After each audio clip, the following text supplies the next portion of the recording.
Baca Pres Anies Baswedan merespon hasil survei Pilpres 2024. Kata Anies begini.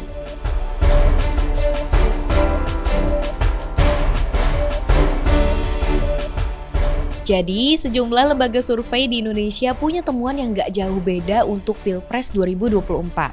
Sampai sejauh ini, elektabilitas Anies dinilai paling rendah bila dibandingkan dengan Ganjar maupun Prabowo. Yang terbaru ada dari LSI Denny JA. Dalam periode Mei 2022 sampai Mei 2023, survei tersebut menyebut Prabowo punya suara paling unggul, sedangkan Anies stuck di angka yang sama. Kalau dari survei Carta Politika, Ganjar dinilai punya elektabilitas tertinggi.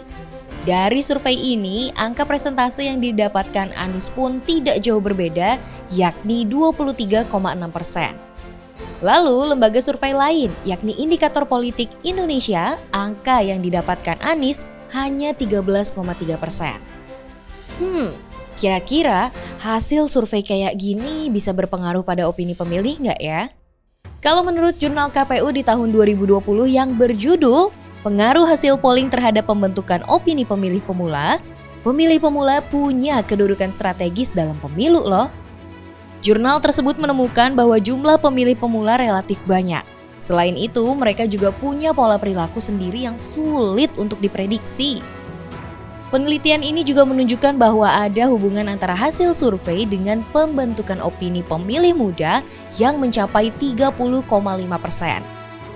Sedangkan, menurut dosen ilmu politik UI Aditya Perdana, survei juga bisa dimanfaatkan untuk kepentingan kelompok tertentu. Kita coba kilas balik ke Pilkada DKI 2017 deh. Saat itu hasil Pilkada dipengaruhi sejumlah faktor eksternal, sehingga hasilnya berbeda dari survei sebelumnya. Awalnya nih, Ahok kerap memuncaki hasil survei. Namun Ahok diguncang permasalahan politik terkait dugaan ujaran penistaan agama, yang pada akhirnya dimanfaatkan pihak lain untuk kepentingan tertentu.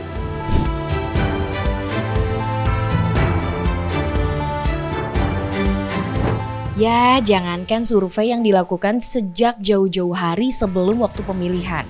Mendekati hari pemungutan suara aja masih bisa berubah.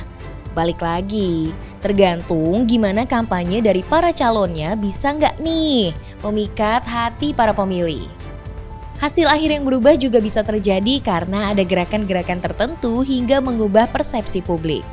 Tak ada yang pasti dalam hasil survei. Meski begitu, menurut dosen ilmu politik UI Aditya Perdana, survei bisa menjadi prediksi hasil akhir bila dibaca sesuai dengan durasi waktu surveinya.